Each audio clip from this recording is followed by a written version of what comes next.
नागपूर शहराला विदर्भाची शान म्हटलं तर ते चुकीचं ठरणार नाही. कारण नागपूरला महाराष्ट्राच्या इतिहासात जसं ऐतिहासिक आणि राजकीय महत्त्व प्राप्त आहे, तसंच नागपूरच्या खाद्यसंस्कृतीचीही आपली एक विशेष ओळख आहे. तिखट आणि झणझणीत खाणाऱ्या नागपूरकरांचा आवडता पदार्थ आहे तो गोळा भात. विदर्भ विशेषमध्ये आज आपण बनवणार आहोत खास नागपुरी गोळा भात.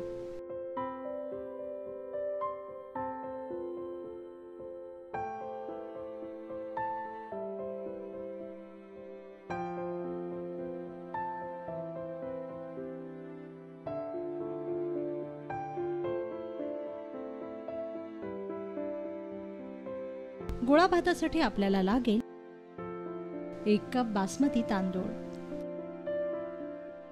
1 कप बेसन, 1 चमचा लाल मिरची पूड, 3 ते 4 हिरव्या मिरच्या, अर्धा इंच आल्याचा तुकडा, 1 चमचा जिरे, 2 चमचे मोहरी, 1 चमचा दही, 1 लिंबू, 1 सुकी लाल मिरची फोडणीसाठी, 1 चमचा हळद, 2 चमचे हिंग, चवीपुरतं मीठ आणि गरजेनुसार तेल. सर्वप्रथम कढईत बेसन भाजून घ्या. बिना तेलाचं आपण हे बेसन भाजणार आहोत. खमंग सुवास सुटेपर्यंत बेसन भाजत रहा.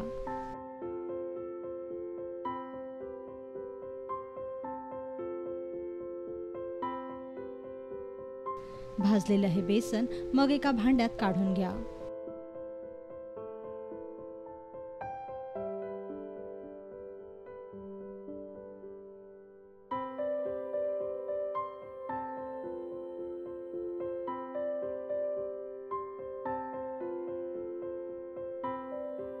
आता यात दही,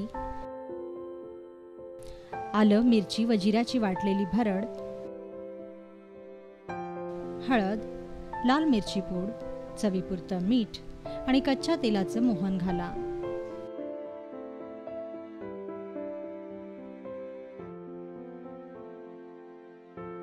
हे मिश्रण छान कालवून घ्या.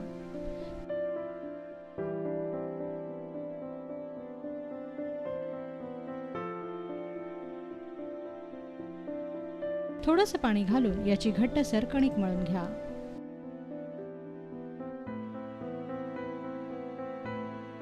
पीठ जास्त चिकट झाल्यास हाताला तेल लावा आणि याचे अशा प्रकारे गोळे तयार करून घ्या.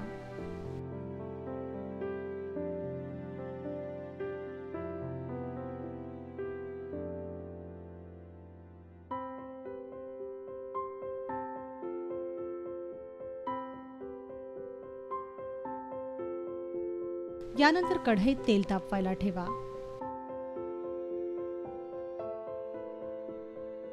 तापलेल्या तेलात हिंग व मोहरीची फोडणी करा. फोडणी छान तडतडू द्या.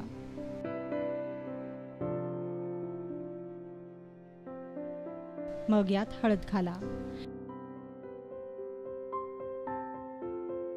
आणि हळद जळायच्या आतच धुतलेला तांदूळ यात घाला व तेलावर हा तांदूळ चांगला भाजून घ्या.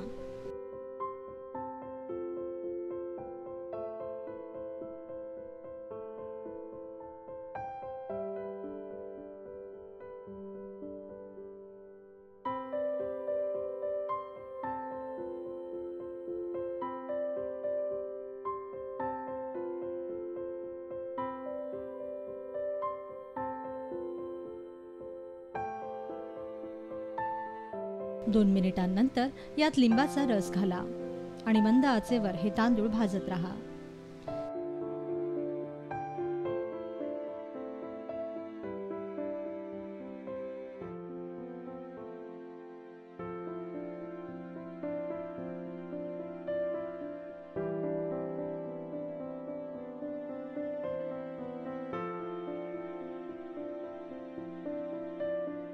साधारणतः 2 ते 3 मिनिटं तांदूळ भाजून घेतल्यावर मग यात 2 कप पाणी घाला आणि भात शिजू द्या.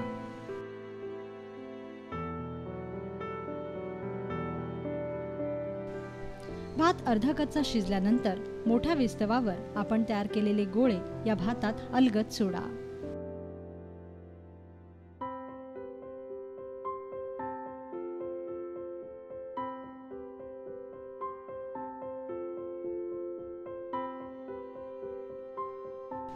गरज वाटल्यास पाणी वाढवा आणि भाताने गोळे पूर्णपणे झाकून घ्या.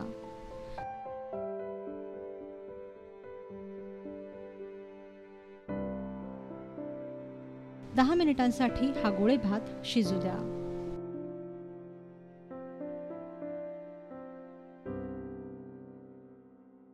दहा मिनिटांनंतर हे गोळे शिजलेत की नाही ते तपासून पहा.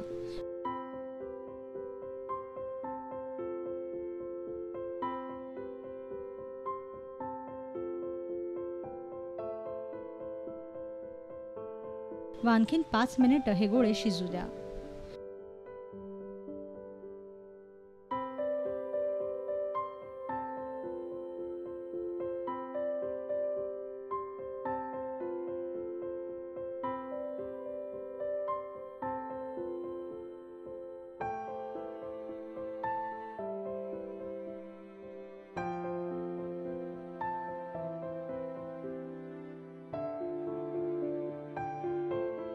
भात आणि गोळे पूर्णपणे शिजले की मग हा भात प्लेटमध्ये काढून घ्या.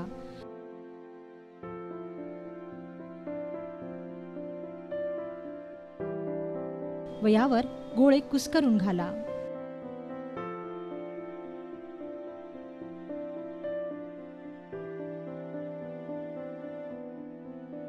आता फोडणी पात्रात तेल तापवायला ठेवा व तापलेल्या तेलात एक सुकी लाल मिरची, हिंग आणि मोहरीची फोडणी तयार करा.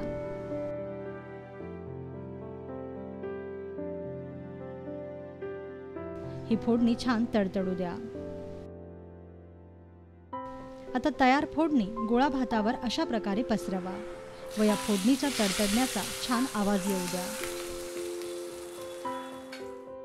आता चिंचेचा सार किंवा ताकाच्या कढीसोबत आस्वाद घ्या या नागपुरी गोळा भाताचा.